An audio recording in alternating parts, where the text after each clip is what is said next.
So one package arrived today. One did arrive yesterday. I could have saved it for today, but I couldn't remember what it was going to be, so I decided to open that one anyways. Ow. It has 6 releases. Why don't we just start with these? First we have a Yurikuma Arashi. The Kuma probably is referring to these. They're Yurikuma, maybe female related bears or something. Look at this, Funimation A and B.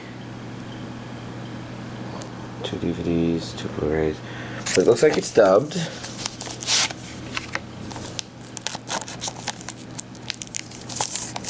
And it looks like I have absolutely no idea what it's even about.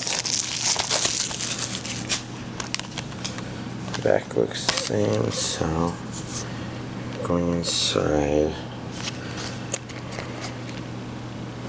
It says DVD, so these very shiny, very pink discs are the DVDs, and these very yellow, very shiny, but also kind of interestingly dull yellow ones are the Blu-rays. Then we've got Bear Girls. Next up we've got Selector Spread WIXOSS. I don't remember how to pronounce it. I think last time somebody told me, but I've already forgotten. This one's Region A. Makes sense. First season, this is probably keeping in line with the first season.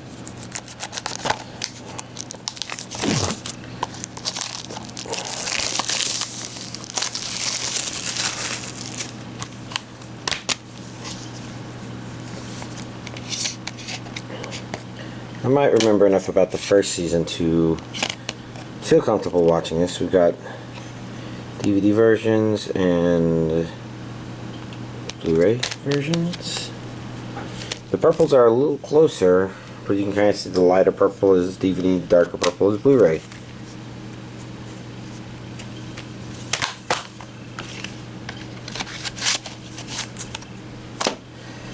Next up we've got Hakuoik theatrical version, Chapter 1, Wild Dance of Kyoto, and Blu-ray version, which is Region A. This one's dubbed.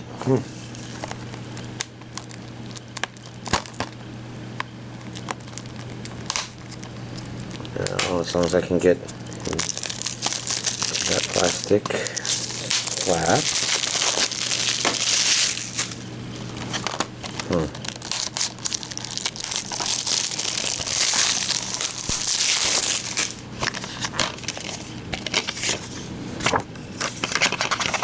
I guess I should try and grab that glossary. It looks like a groups, locations, items, others.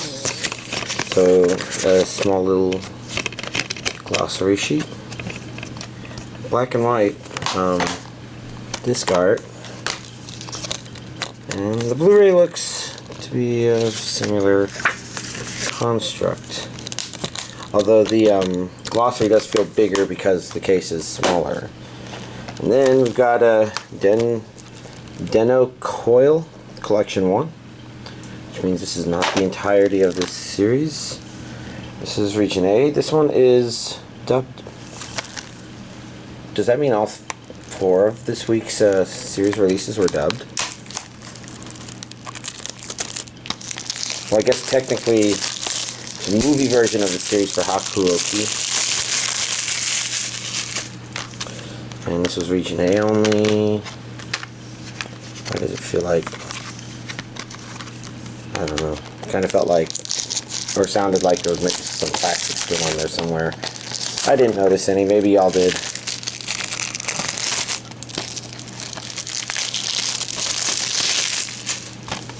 And we've got the DVD version. So it looks like Sentai's just including these questionnaires. I'm not quite sure what this anime is about. It's also kind of tricky to tell from the artwork. You can tell that the main cast of characters appears to be kids, but it can be tricky to tell what exactly that means. Okay, so same first disc starts and same second disc starts. So disc 3 of the DVD version is a unique questionnaire. And of course that's not all, and that's actually not evenly stacked. Yeah, that's a bit better. Let's I guess begin with Love Live, the School Idol movie, which is a premium, I'd call it an old school NISA premium edition version, but I don't know, how old is it really? When did they release Toradora? The first time they released Toradora. And if that's too confusing a question, then when did they release Persona Trinity Souls? I can't remember. Let's see, is there any notable information on the outside? I see this one's just saying it's a Blu-ray. I'm expecting it to be yeah, with that thing. So it's a single disc, essentially. This is how ISA has released movies in these box sets, like The Princess and the Pilot.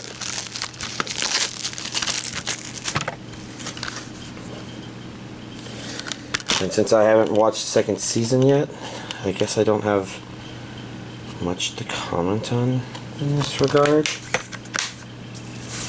I don't know what to think about it.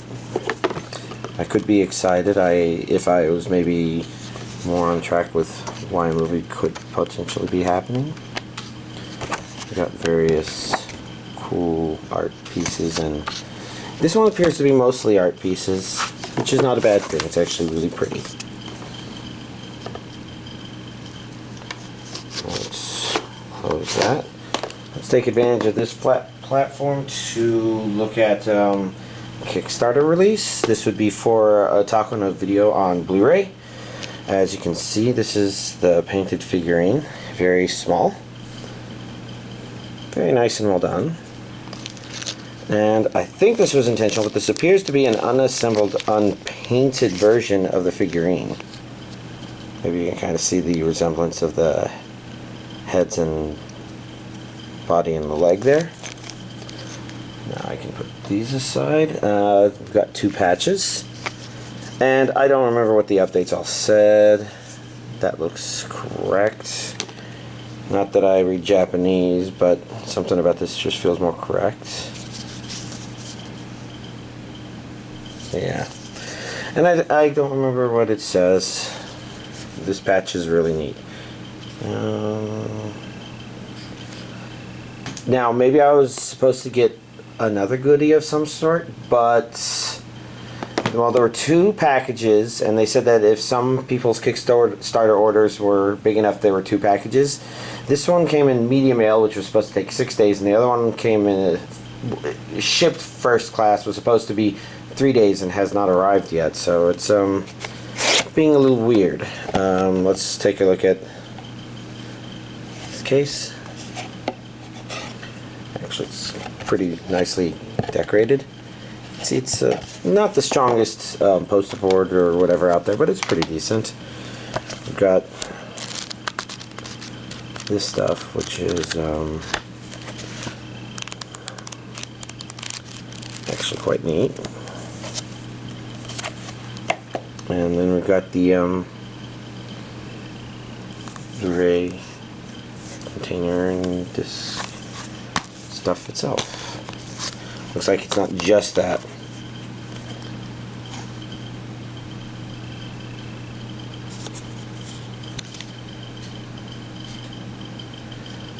I guess yeah, it's supposed to maybe be invertible, possibly, if you prefer.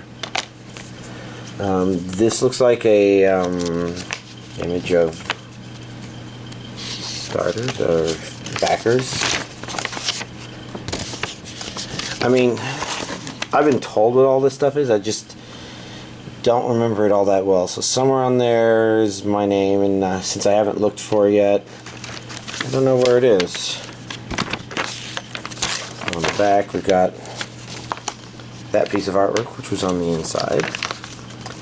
The other thing that makes it kind of hard to remember stuff about this is they're also working on Riding Bean, and there's been a lot more updates about that because they're trying to figure things out that they had already long ago figured out about this, I think. So this one's another fold out.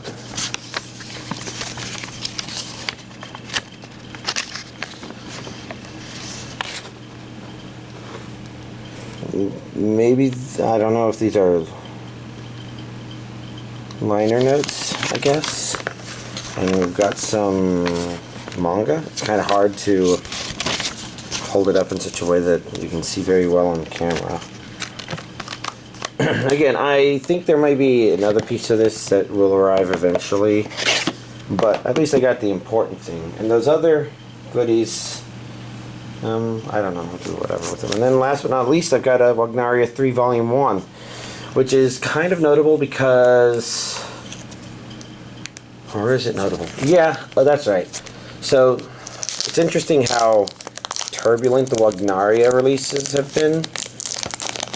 I mean, even the fact that it's called Wagnaria is kind of funny considering the Japanese name is Working, which is a lot easier to pronounce and remember. But in English, they go with the name of, I think, the restaurant. I keep not double checking, I just assume that. Well, that's the inside contents, or the outside contents. It's your standard Aniplex thing. I think the first season was released on Blu-ray and DVD by NISA. The second season was released by NISA, but it was Blu-ray only. And now we've got Aniplex releasing the third season because, of course, they're taking over a lot of their IP, especially some of their more popular ones that are doing fine. And instead of releasing all of it at once, this one has 7 episodes. I'm seeing 1, 2, 3, 4, 5, 6, 7. All these characters look familiar, although I think Yamada is on there twice. We've got some poster cards. I'm still being lazy about that. Questionnaire. The proof of purchase. Alright. So if I get this in here, then reorganize all of these like so. And there's this week's anime DVD collection update. So last week I had started watching the first episode of I had watched the first episode of Sound Euphonium, and I said I was going to watch the next 4 episodes, and I was kind of curious where it was going to go. It continued. It didn't quite go where I was thinking it might go, but it kept going in very interesting directions where I would have liked to keep watching. I mean, it's one of those things where just because I'm interested in it playing out a certain way doesn't mean that that's the only interesting way for it to play out. I guess it could be something that hints close to what would draw me specifically in and makes it potential, oh, I'm definitely going to revisit this, so I should put it on the big list of favorites or whatever. That said, it feels like it's been a long week. I don't remember what to say about it other than it was great for these 5 episodes. I guess I pre-ordered the second volume, so I will probably prioritize watching that when it comes out, and that's that. It's been neat. I guess after Sound Euphonium, I decided to put on Cross Ange, Rondo of Angel and Dragon, Collection 1, because I had I got my Legos out of storage. I might have mentioned that last week, but I'd purchased some containers to move them out of some old cans and shoe boxes and stuff that they were keeping. I'm going to keep them in actual, well, shoe boxes, but official plastic 4-boot. I mean, they're boot boxes, what they're called.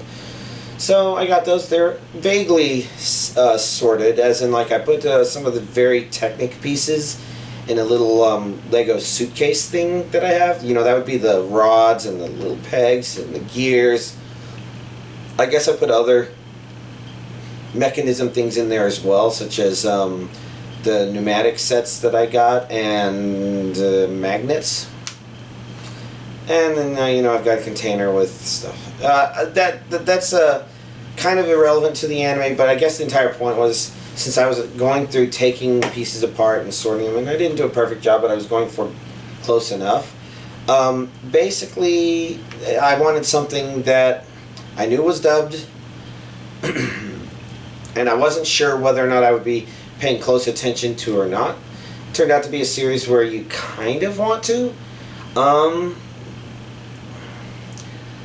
Let's see, I'm trying to remember my thoughts on this stuff because my thoughts are so easy to get left behind, but it kind of struck me as being very vaguely similar to that anime whose name I'm completely forgetting, but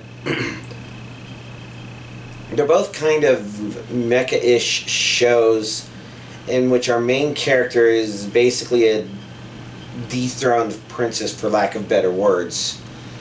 And then kind of the relevance of that. The difference is this one is kind of more along the lines of not exactly racism, but a bigotry that's I guess kind of common. I'm not sure if I want to talk too much about it, just because I'm trying to remember how much was revealed in the first episode and if I really want to reveal too much. But the basic idea is, you know, there's clear discrimination and judgmentalism and whatnot, and it's hard to say if that necessarily makes it a good show per se. I think it's an element that can make it very sympathetic for characters, or you get emotional about it, just angry at certain people. It's like, how can that be so prejudicial when their own accusations are more aptly applying to themselves as opposed to the people they are accusing them of.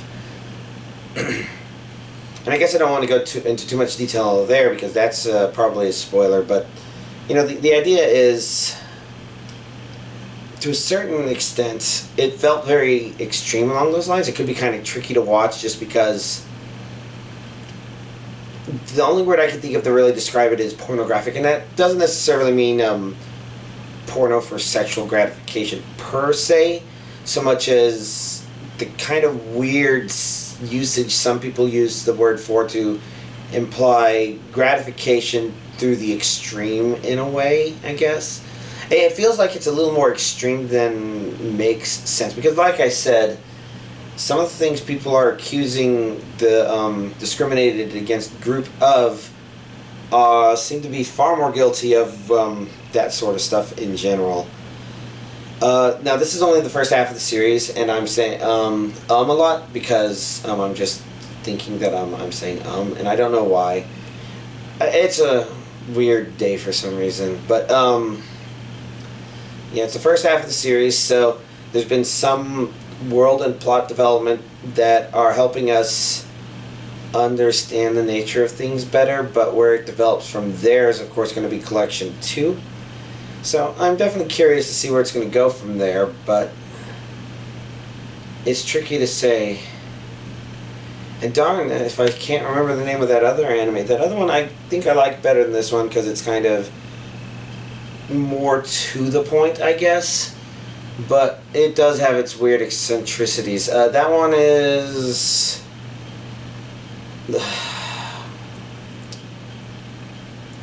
the one where the main girl who pilots a mecha, her brother helps the aliens who look like little girls, and then she's trying to get back to her brother, and has some really good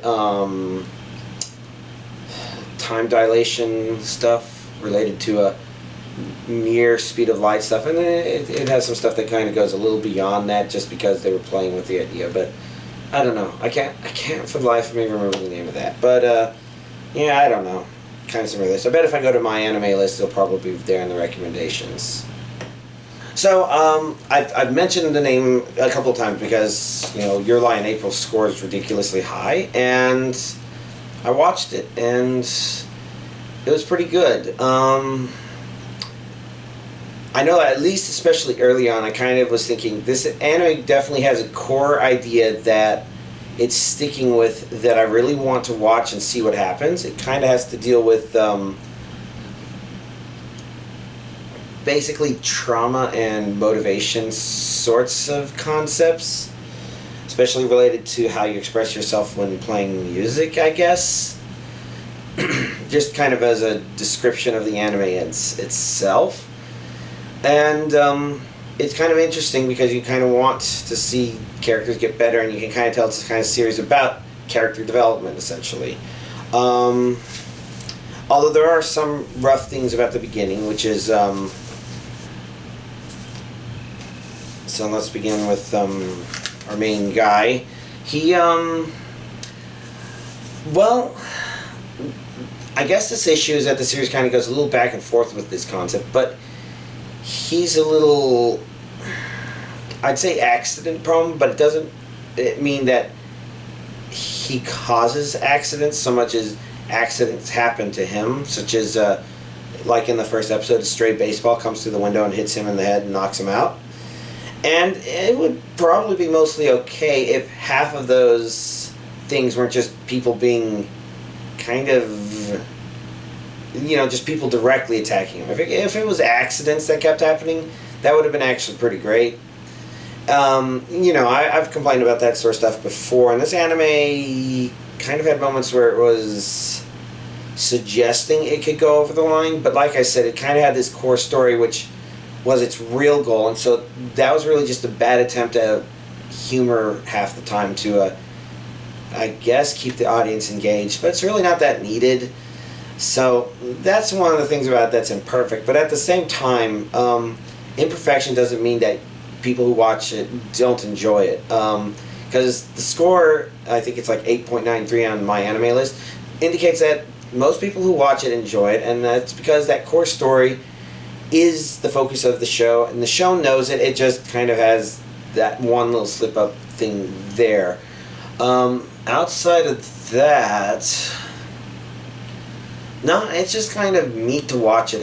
It feels good to watch it. It's hard to say that the emotion behind the music in some of it is necessarily as inherent as I would think, so much as the characters enjoy it that way. I know I'm being really vague with that. I'm talking about the general thing where to the characters in the show, it is that moving. To us in the real life, I'm not sure if the music in and of itself really is that, like the anime is suggesting, so much as we, the audience, kind of understand the circumstances around it. And I don't know. It's a weird thing, but at the same time, you can enjoy the music that happens.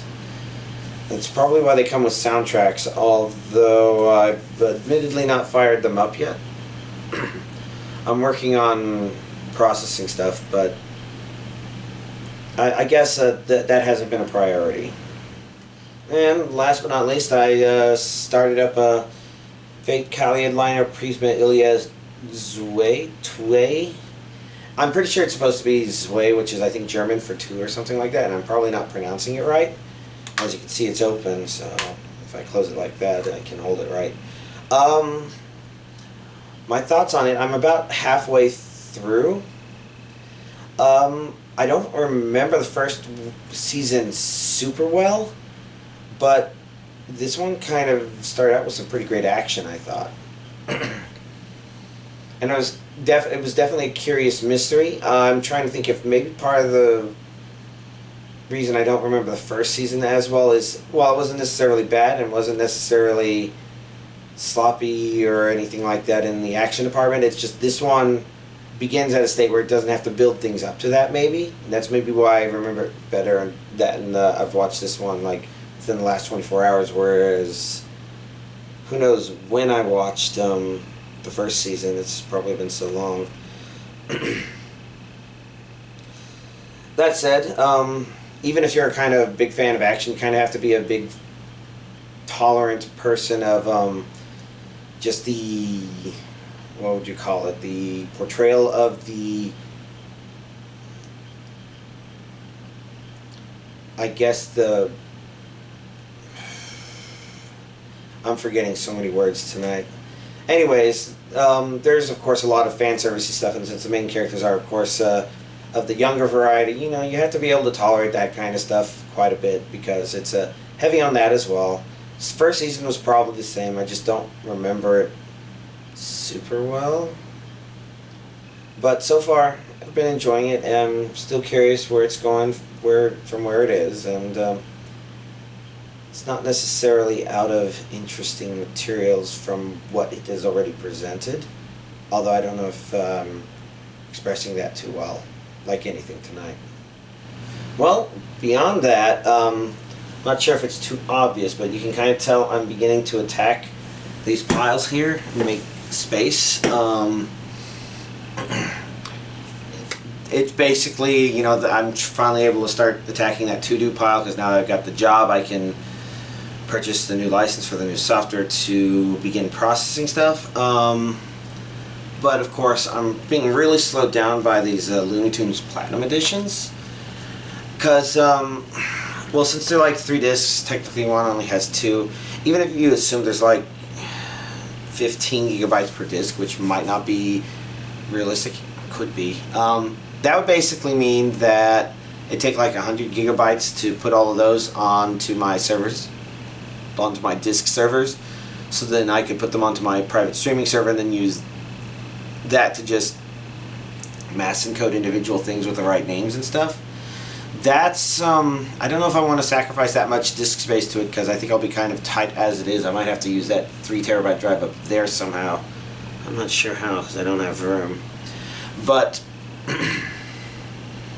the point of all this is, you know, it means that my entire plan with those non-anime Blu-rays, like pretty much every non-anime Blu-ray I've dealt with, except for the Angry Video Game Nerd movie, because that one has a lot of great extras that I just wanted to categorize and whatever. So, like most non-anime Blu-ray stuff, I just manually encode that so that I can watch it whenever I want to.